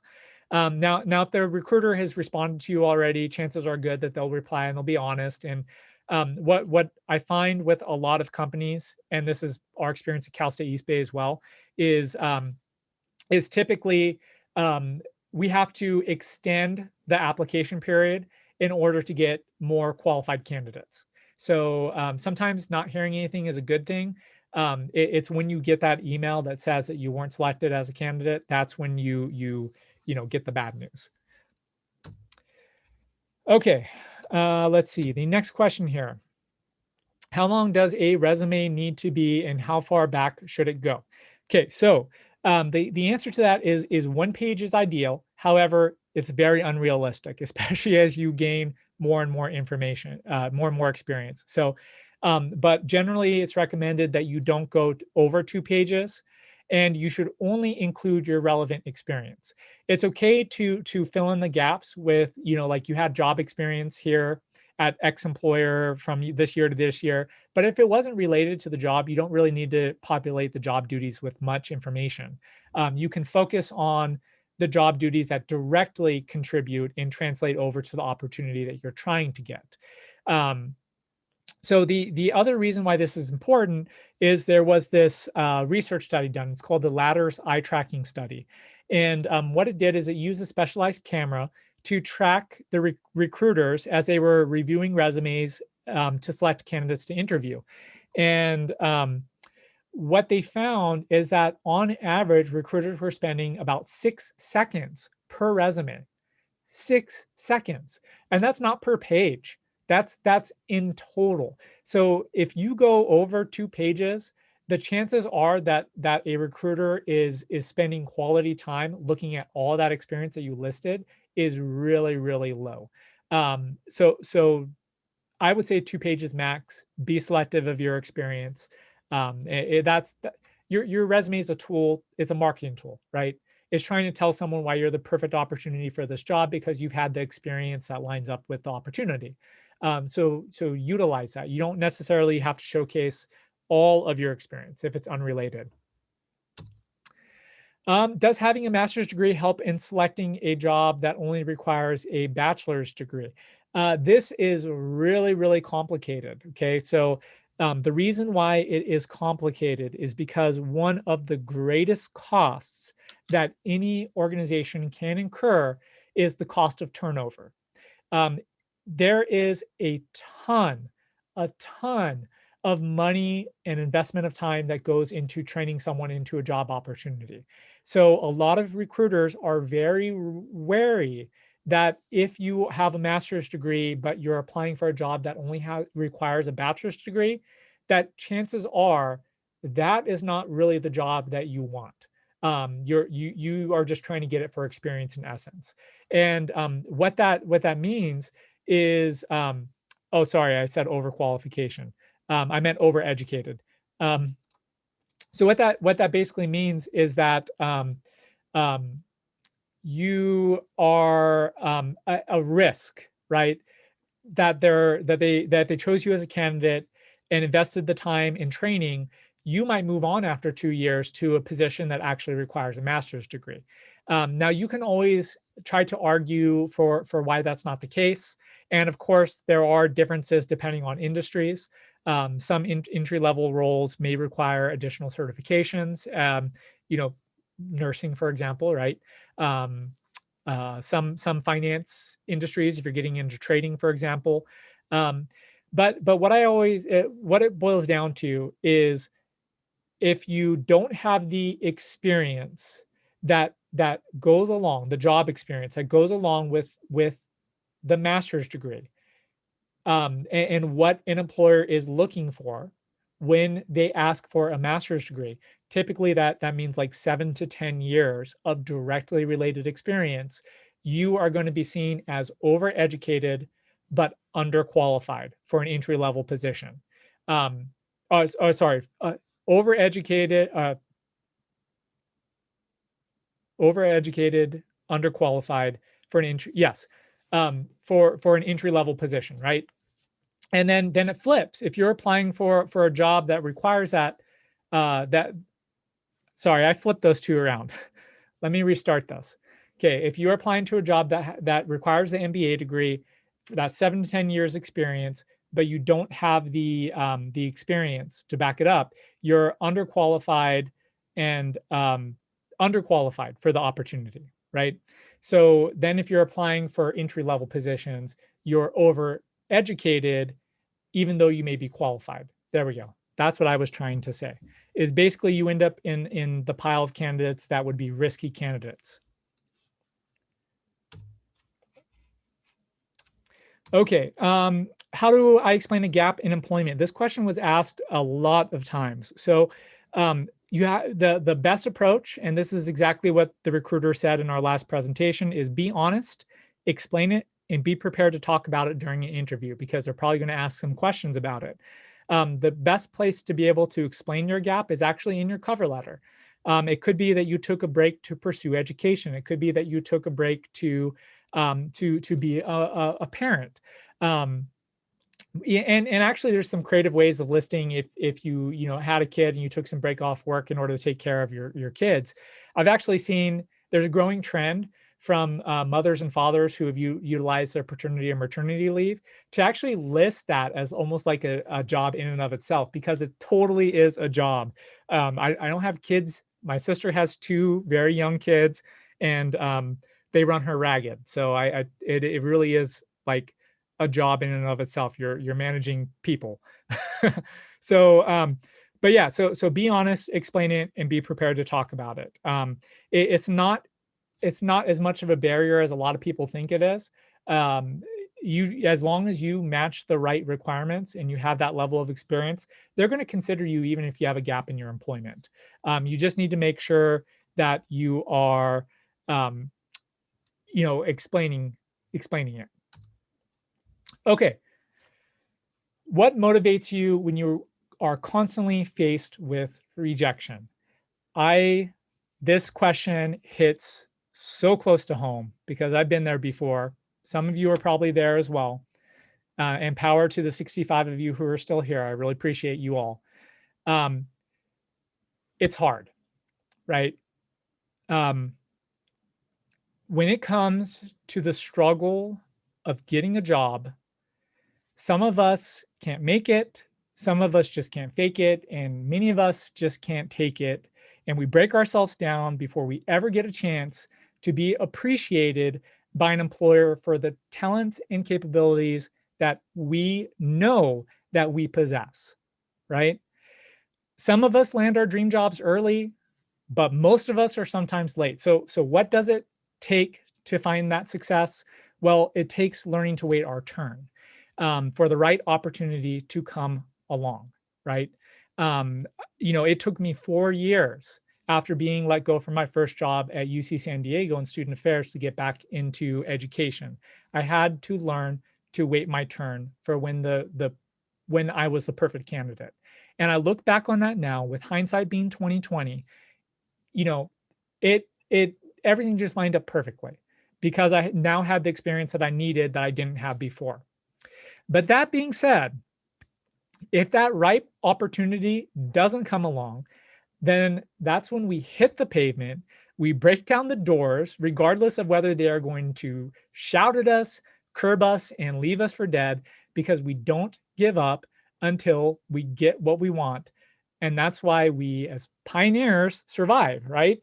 Is we know that we cannot give up. We cannot give up for the sake of our family.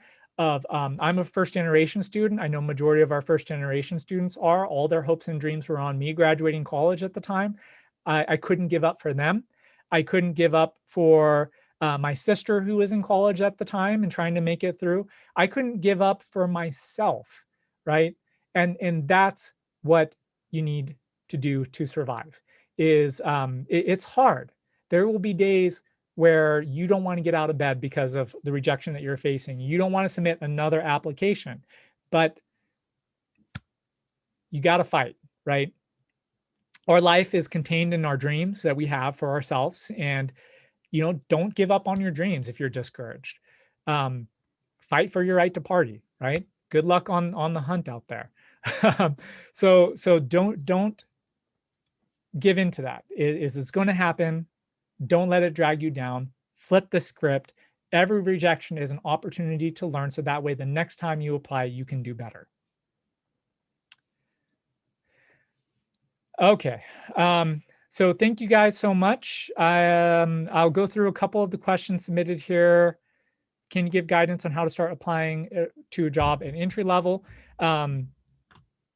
So yes, for the entry level opportunities, I would definitely suggest checking out LinkedIn Jobs. LinkedIn Jobs is a tab once you log into your LinkedIn profile. You'll actually be able to set the filter for entry level jobs. So that way you can see what entry level jobs are available. You can filter based upon industry, based upon occupation type. That is a great place to get started. Now let's say that all of a sudden you're thinking, oh, well, these are good opportunities, but I don't like these companies. That's when you should start visiting those company websites, right? So go directly to their hiring page, and you can do a Google search for those, like Facebook hiring, for example, right? And it will probably take you to the Facebook's hiring page. How do we upsell our experience to differentiate ourselves from the crowd? Transitional skills, number one. But upsell is also about quantifying your results, right? Your experience is probably very, very similar to other candidates in the room. So you want to make sure to quantify to show that impact that you had on those duties that you do. Now, let's say you get through that search process and you get an interview. So now how do you upsell yourself as a candidate during the interview process? Well, I think one of the biggest missed opportunities is when you first enter into that room and you see those people sitting across the table. Typically, that's when introductions happen, right? You go up, you say, oh, hi, I'm Travis. It's nice to meet you. You meet all the people there. Now, at that point, after you've met those people, you have the option to continue the conversation, or you have the option to sit down in the chair and basically be ready to have questions thrown at you. That missed opportunity is not taking a moment to share a little bit about your why. And the why is different from the what and the how, okay? What you do, how you do it, that's typically going to be the same as any other candidate that's going to walk into that room for the interview process. But why you do it is very different and personal to who you are as a person. It's a part of your story. So like, why do I do what I do? I do it, number one, because I lived through this experience.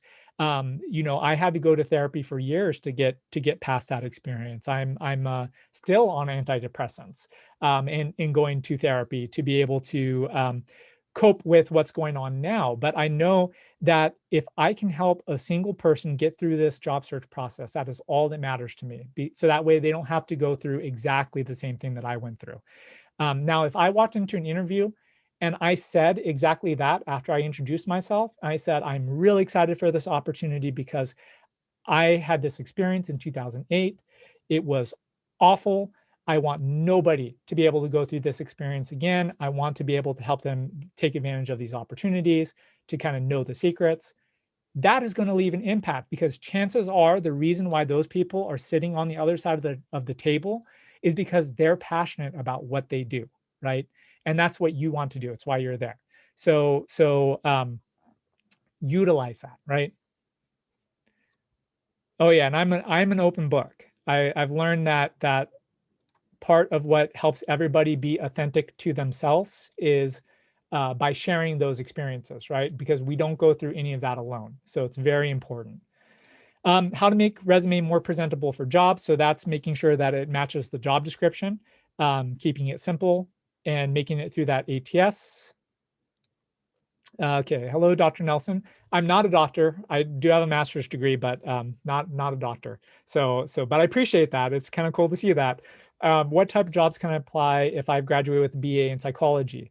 I do have a BA in Spanish as well, but I'm looking to focus on psychology/mental field. Thank you. Oh my God, psychology is one of the most popular degrees in the United States next to business. So uh, I work with coworkers who studied psychology, and they're doing student advising. They're working in the student health center. Um, there's so much you can do with psychology, but one of the best resources for you to figure out what is available to you is using ONET Online.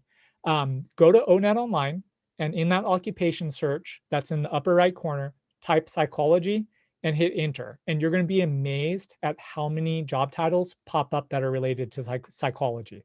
It's crazy. The whole world is going to open up to you when you search that. Trust me. And then also when you're looking at those individual ones, just look at the required education and skill level. That will be able to showcase to you if you need additional skills, certifications, or advanced degrees. So that's the best way of kind of doing some research. Which websites/sources are the best for job searching? I highly recommend LinkedIn. The other system that I highly recommend is Handshake, because our university actually screens all the opportunities that are listed on Handshake. So you won't see scams on Handshake, because there's actually a real person who's doing a lot of due diligence and taking a lot of time to make sure that anything that's on Handshake is legit. Now, LinkedIn Jobs, I always recommend, because it is the fastest growing job posting system.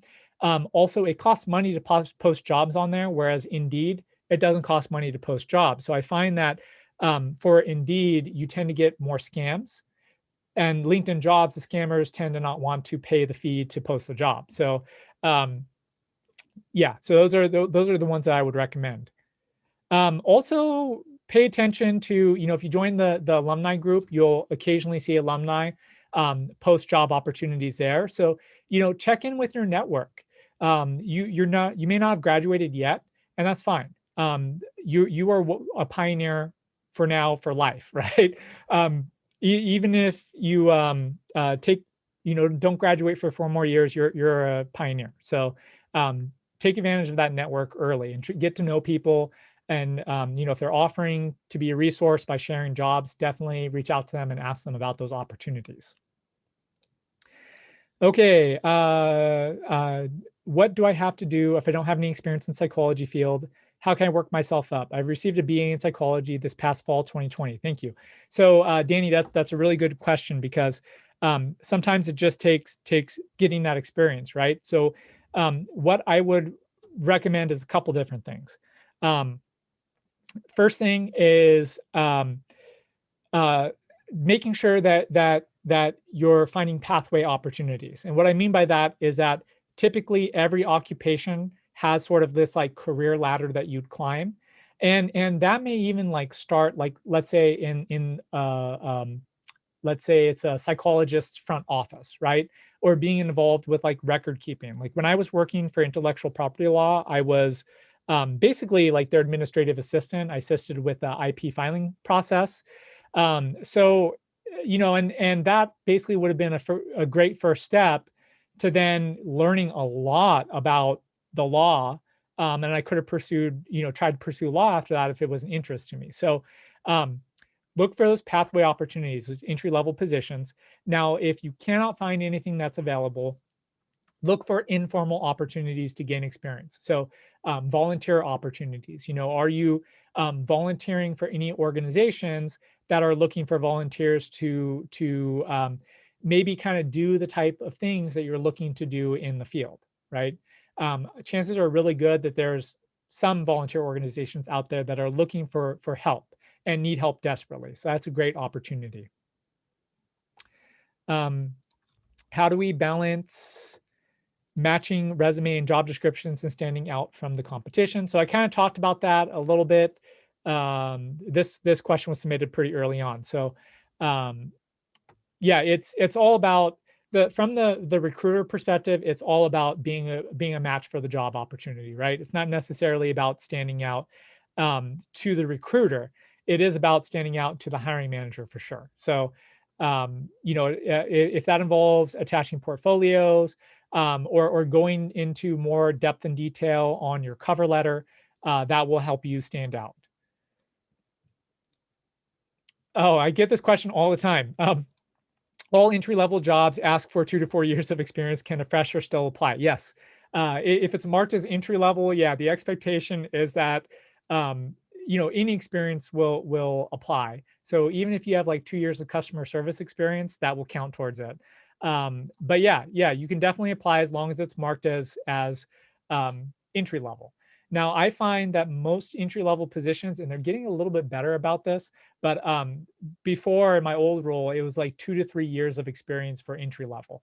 And I find that more and more right now are popping up as 1 to 2 years. So they're getting a little bit more realistic with that, which is good. And then what's the worst that they can say if you apply, and you don't have exactly that 4 years or 2 years of experience? They can say no, right? But you can totally still apply. Take a chance. You never know. Should your resumes always be 1 page? When is it okay to have a resume over 1 page long? The average number of pages in resume is actually 2. So if you push to 2 pages, totally fine. In fact, that's kind of the standard. So I just would be very wary about pushing past that. 58 of you still hanging in here. This is awesome.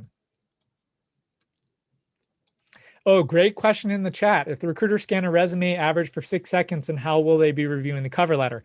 Great question. So I actually, in my old role, I worked in that role for about 5 years.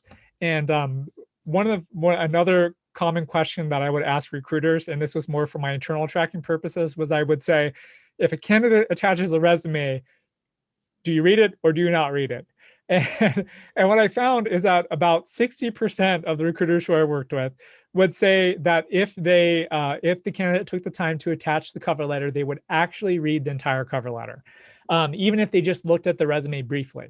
Now, if in that 6 seconds they don't see that you match the qualifications, then they probably won't look at your cover letter. So you still want to make sure that you highlight that you match those qualifications, and then the cover letter will just be an opportunity for them to get to know you a little bit better. And but when I say, about 60%, I mean like the actual number breakdown was like 56% do, 54% don't, and 56, because it's above 5, leans more towards 60. So it's almost 50-50 though. Do we need a cover letter, and how do we make our cover letter special? That's another great question related to the cover letter. If it says required, then it's required, right? If it doesn't say required, it's good to attach one, but it's not necessary. And what I always try to say is, if you are very, very much not confident in your writing skills and your ability to write a good cover letter, sometimes writing a bad cover letter will harm you more than just attaching a cover letter just because it wants you to. So take your time, put in your effort. Your cover letter should not be used to rehash everything that's on your resume. That's what your resume is for, right? And too many people, and this is part of the reason why so many recruiters don't like reading the cover letter, is basically it's putting words to the experience that's on the resume. And the recruiters don't need to rehash that, you have 2 years of experience working in customer service, because they can see that on the resume, or how it's related to the job, because once again, that's information that should be on the resume. Now, one underutilized method in your cover letter is writing it from the approach of, number 1, genuine passion and excitement for the opportunity. If you're not passionate about the company, the company's mission, or the job opportunity that's being offered, then, if you're not excited for working there, why are you applying to work there? But that aside, it's great to showcase that passion, that authentic interest. The other thing is positioning yourself as a problem solver. If most companies have a page on their website that's about like in the press, right? And they'll do like little press releases about, this is what we're currently working on, or this is the upcoming product. If you take the time to look at that and then to focus on your cover letter about how you know that they're trying to tackle this project and how you have this experience that you think would help contribute to their success. They're really, really going to notice that you took time and effort to position yourself as an asset to their team. So that is a great way to position your cover letter. I would like to begin a path that leads to a policymaker, economist for our government. What can you say about government jobs? Any special requirements when it's when it's in government? Yes, there aren't requirements necessarily in terms of experience, but most government postings, they're very, very strict about being equal opportunity. So what that typically means is that there's an assessment process involved. You'll find that for a lot of city jobs as well as federal jobs, and certain state agencies will also have an assessment process. The first step of the process is they'll basically assess your skills and knowledge to make sure that you have the capability to do the job. After that, they'll typically do a written assessment to make sure that you have the ability to communicate. So they'll ask you to write something or to translate something into writing. They'll say like, here's a report. Can you write a summary of what the report means? So it's kind of testing your critical thinking skills and your reading comprehension in essence. And then they'll have some others potentially. So that's very, very common in governmental sector jobs. So a lot of companies actually have test prep materials for these government tests because they are public knowledge. So that's a great thing to look into if you're thinking for those opportunities. Also, Glassdoor, a lot of people share about their experiences in the process via glassdoor.com. So you could look up the specific agency and see what people have to share on there about that process. Any specific job recruiter companies you'd recommend? That's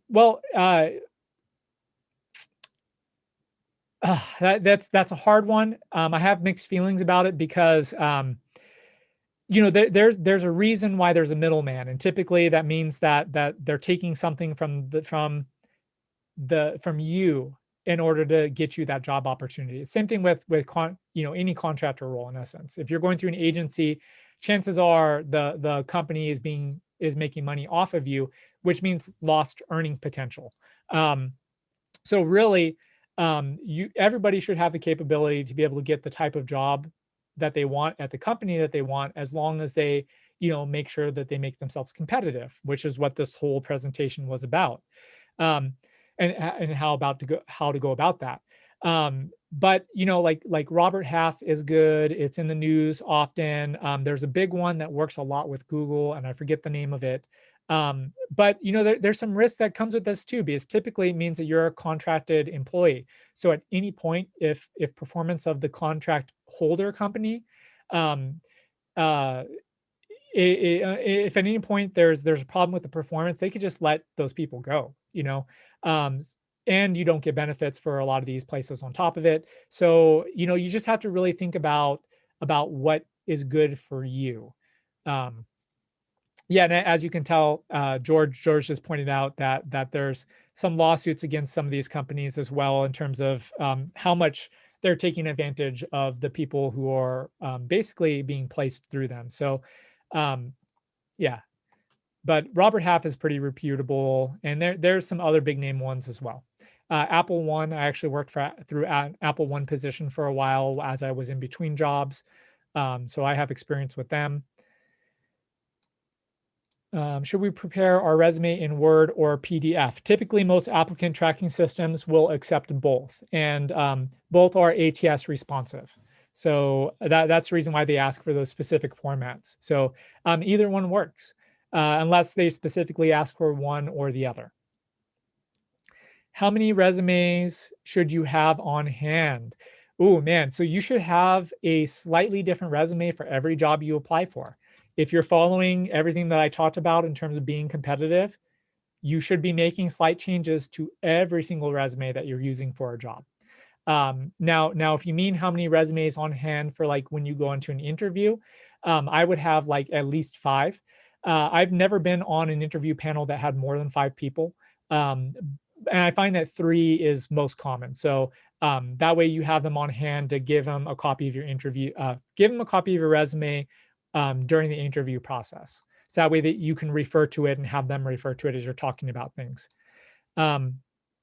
Okay, what tips / suggestions do you have for formatting our survey to fit on a single page, resume, to fit on a single page in following the model you described of customizing our resume to the job description? Great question. For those of you who are in the chat right now, one of the handiest things that I use in mine, and I recommend that everybody use in theirs, is the vertical bar, which I just put into the chat. The vertical bar is located right above the keyboard. And okay, you know what? Let me show you what I mean. We're getting really detailed here. So let me see. Do I have my, oh yeah, I do. Okay.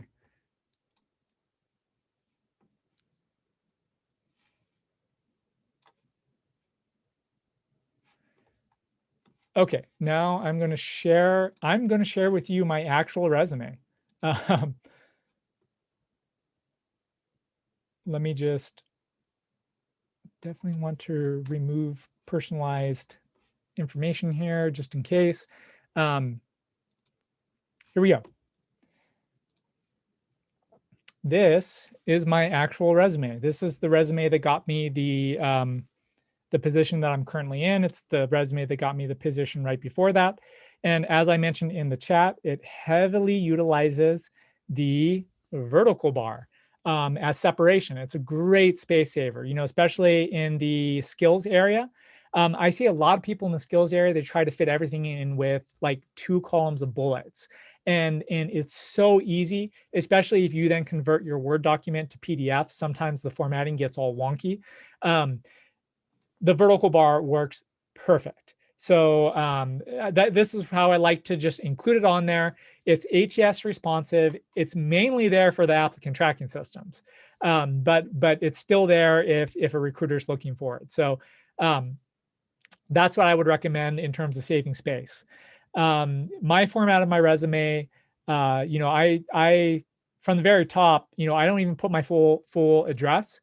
You'll find that when you're submitting online applications, they have you typing your address anyway. So there's kind of no reason to have it on your resume, because you don't really know what someone's going to do with your resume if you're handing it out to recruiters. I've seen recruiters go through resumes and then pick out the ones that they were interested in and throw the rest like right into the trash after the career fairs. So you know, and you don't know who's going to grab that and who's going to show up at someone's house or sell the information. So as long as you're filling in the address on the actual application, you don't need to have it on your resume. And then, yeah, I use a summary format rather than the objective. Personally, I think the objective is outdated. It traces back to when you were hand walking in your resumes and submitting them to a front desk person. It was the way of indicating to the front desk person what job you were actually submitting it for. Now that you're just attaching a resume to an online application for a specific job, putting that your objective is to get that job is like super redundant, because why would you be submitting the apply button if it wasn't your objective to get that job? I use the vertical bar in my education. Got to update this. Yeah, that's how you can tell that's old. And yeah, and then my work experience, I actually like to showcase a little bit of information about each of the companies that I worked for, just to give an idea of the size and scope of what that company was. That's not necessary. It's just something that I like to do on mine. But the vertical bar is a lifesaver in terms of saving space. So, all right, let me grab the chat. Let's see.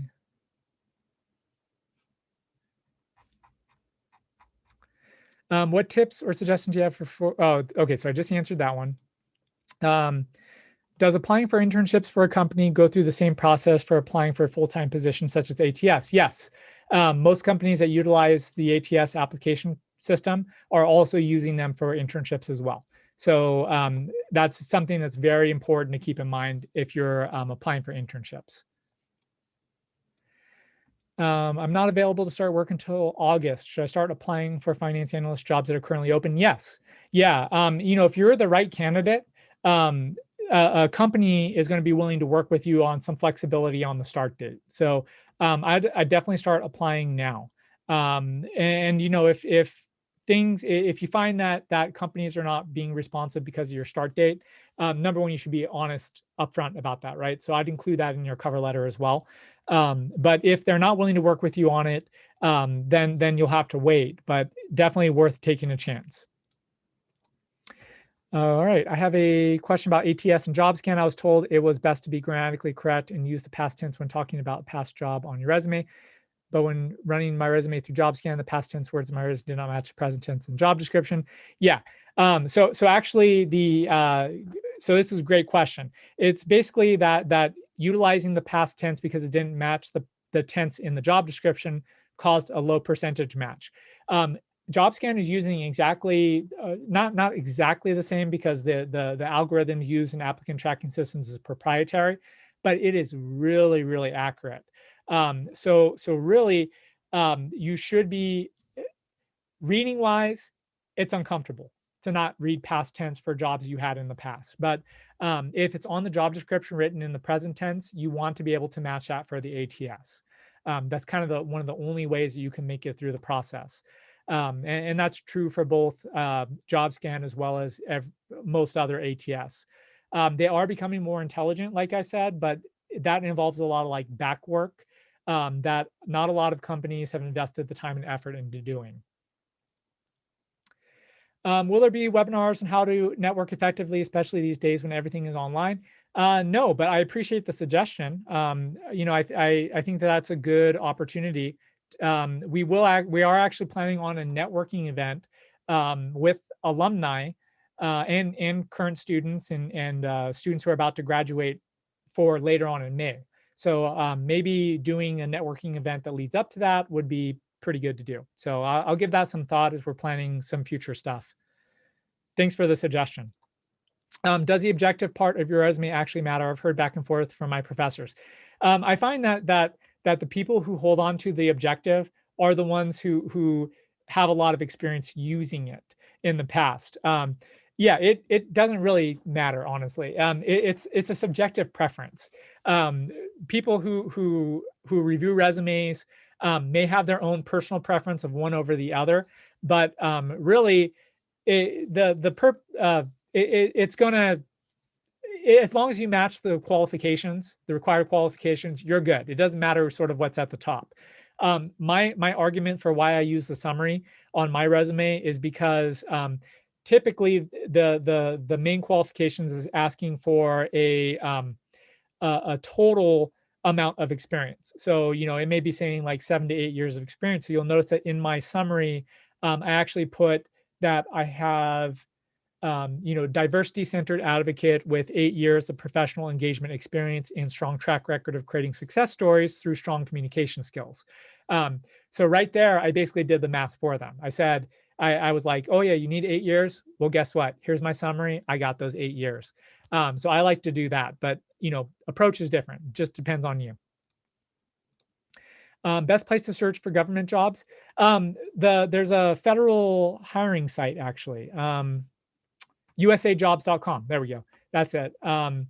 Best place to look for government jobs. Actually, most government jobs require posting in there, and there's a lot of city governments and county organizations that are also utilizing usajobs.gov in order to post their opportunities now, just to streamline kind of everything in one area. So usajobs.gov. Should someone in the job market upgrade to LinkedIn Premium? I'm on the fence about that. It does give you, in my old role, I had a premium account that the university paid for, and it does give you some cool insight into the job opportunities that you're applying for, but I argue about the usefulness of them. Usefulness wise, it says if I'm like in the top 10% of the candidates or whatnot. But it's like, it's like if you submit a job and then the premium insight is that you're in the bottom 50% after you've submitted the job, kind of how valuable is that, right? You can't necessarily go back and make changes. It's kind of too late. But then again, I also wasn't searching for jobs at the time. So, you may find it useful. And the good thing about LinkedIn Premium is that they offer a 1 month free membership to people who've not taken advantage of that membership yet. So I would say utilize it for a month, see if it's worth it. And if it is, maybe the price tag would be worth it, but it is expensive. All right, is 1 page for a resume the most ideal for an effective resume? No, computer doesn't care how long your resume is. It's combing through whatever you submitted to look for the right keywords. So really, keeping your resume more to 1 page and 2 page is actually more for the recruiter and the people in the recruitment process than it is for the ATS. I am an architect. I'm studying construction management. How can I start applying for jobs in an architect's office or in construction company? I have no experience. So a great answer to that is you should talk with, oh my God, I'm blanking on his name. He's fantastic. He's the professor in construction management who organized the career fairs when they were happening on campus. It's like I've been working from home for like a year now, and I'm forgetting names. It's kind of crazy. I'm blanking on his name, but you should know who he is. He organized the career fairs specifically for construction management. And I don't know what he's doing now in terms of doing like online. Dr. Farzad, yes, that's it. Talk to Dr. Farzad. He is number one, a wealth of contacts. Number two, he's a wealth of information because he's worked with all his contacts to help students get hired.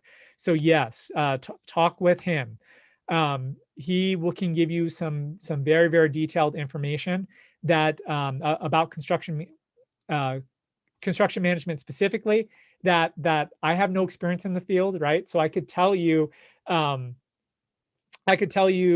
to start applying from the overall recruiting perspective, but not specifically from the field perspective. So he's the best person to ask that question.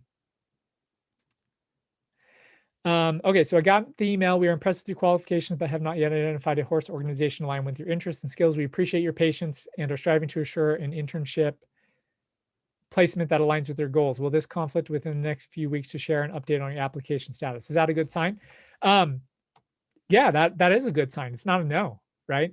Anytime that it's not a no, anytime that it's this is basically like we are trying to find an opportunity to fit you in. So I would take that as like a really good sign. Let's see. Okay. I've got a big gap in employment directly relevant to my experience. I don't see the question there. So, and I don't know if that's a question. So if you want to clarify, feel free to clarify there. I have a big gap in employment directly relevant to my work. No, wait, that's one I just read. Does functional resumes work? And how far can I go back to capture my extensive experience? I have a big gap in relevant employment. You know what I find a lot of times is one of the most challenging things that we can do is try to find transferable skills and experience within the experience that we do have that's relevant to the jobs that we want. But typically it does exist. It just kind of takes some creative thinking to be able to bridge that gap. Yes, functional resumes, because it looks like you do have the relevant employment experience. Making sure to highlight that, to make that a highlight of your resume, even though it's a long time ago. And if there's any way, like in your cover letter, that you can showcase the update in your skills as they're relevant to the field, that's going to end up making you more competitive. In my resume, I have a section for relevant skills, and it's in a list of bullets. Is that an old style? Actually, bullets is the most common style that I see on resumes when I'm looking at them and reviewing them. I personally just prefer the vertical line as separating the different skills, just because it uses less space. Especially as you start gaining more and more experience over time, you're going to find it gets harder and harder and harder to keep your relevant experience to just 2 pages. So trying to cut down on those areas and make them more condensed is definitely something that you struggle with down the road. For referral, should I ask permission before or after get an offer / background check? So it depends for the company. Sometimes they'll do their reference calls before they actually make the offer. Sometimes they'll make the offer before they conduct the reference calls. So I would just what will typically happen is you have the capability to be able to ask about the additional steps in the recruiting process, right? You could ask about those steps after an interview, or you could email the recruiter who originally reached out to you to schedule the interview, which is actually better to do. It's kind of bad to use that time that you have to ask questions during the interview. It's kind of bad to use that time to ask like the functional approach to the interviewing process, or to the application process. That's because that whole approach is typically handled by the recruiters, not necessarily by the people who are in the room interviewing you. So that's okay to ask that, right? To say, is it okay if if or when exactly should I be expecting to provide references if I move forward in the process? And then also in a lot of applications, you'll notice that they'll actually ask for your references when you're submitting your application. So you may need to ask before you even know for sure if you're going to get the job. Is a CV more for professional and relevant work experience? Looks so similar to a regular resume. Very, very good question. A CV is actually research centered. So that's where the main difference is. You'll actually see like professors, research assistants, research associates. They'll typically use CVs because it's made to highlight their relevant research experience, conferences that maybe they've attended and talked at. So really that's kind of different. But if you are going into that field, a CV may be more of an expectation than a resume. So there are many similarities. It's just that that's the main difference. Okay, made it through all those questions. In the chat, is there any contact person I can reach out to for product management? I have a background in software engineering and want to transition to product management. To get guidance. Yes. Well, number one, always utilize. Oh, thank you for attending. I really appreciate you sticking around for as long as you did. So you get extra credit on that. Yeah. So yeah, there's plenty of people and opportunity to reach out to, and I'm gonna show you one of them really quickly for those of you who are still sticking around. 36 of you, which is crazy. You guys are awesome. Oh, wow, getting a lot of requests here. Okay, let me share my screen. All right, can you guys see my LinkedIn?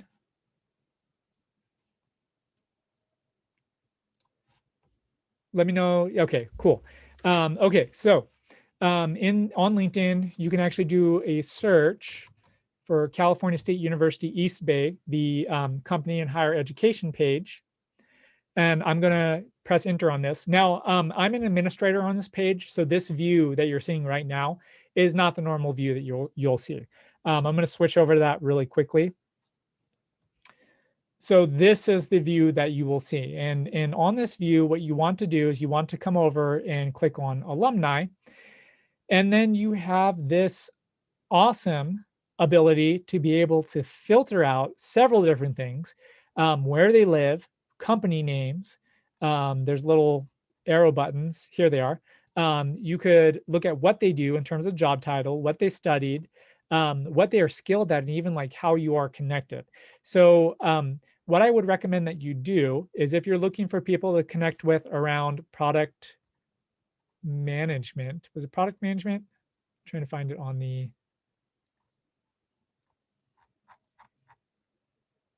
product management, yes. There we go. Then what you want to do is you want to come over to what they do, or you can even search it here. Normally there's a plus sign here, so I have a feeling the site's undergoing some maintenance, but let's put in product manager. All right, so then that cut things down to 11,000 alumni who have indicated that they are a product manager. Now, what this in essence did is this just highlighted all the alumni who attended the same school that you did, who in some cases maybe studied the same exact programs that you did, working at different companies, some major companies on here, Oracle, Cisco, Facebook, Salesforce, as product managers. So these are the best people to connect with because they know exactly what their companies are looking for to become a product manager. So it's would be cool to reach out to connect.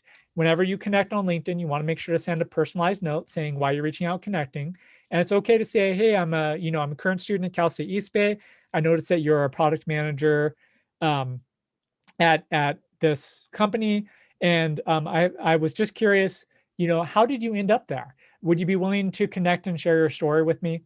What you'll find is that as long as you're not just asking them straight out for a job, they're more likely to respond. If you straight up send them a connection request and say, hey, can I have a job now? Falling back on my meme nature, that's not going to work out well. That's asking a lot from a complete stranger. It's asking for them to risk their professional reputation within their company to take a chance on someone who they don't even know. So, but this is a super, super awesome networking tool. Definitely take advantage of it. These are the perfect people to connect with, and ask those questions. So, okay. So with that, I know there were a couple other questions asked, but in the chat, but I am really over time right now. And my fiance is in the other room and she's been texting me because she's super hungry. And I was supposed to end around 6. So it's been quite a bit of time spending it with you. So I'm probably in trouble. But that being said, thank you so much for sticking around for as long as you did. I hope that just even a little bit of what I shared with you is useful. If you have additional questions, connect with me on LinkedIn, shoot me those questions. I won't be responding to them tonight, but I promise you that I'll end up sending a response to you and sharing some resources. So this is not only my job, making sure that we connect with each other as a community, but as well as with our alumni. But it's also what I love to do. So it's my pleasure being here with you all. Have a wonderful evening and stay safe out there. So take care, everybody.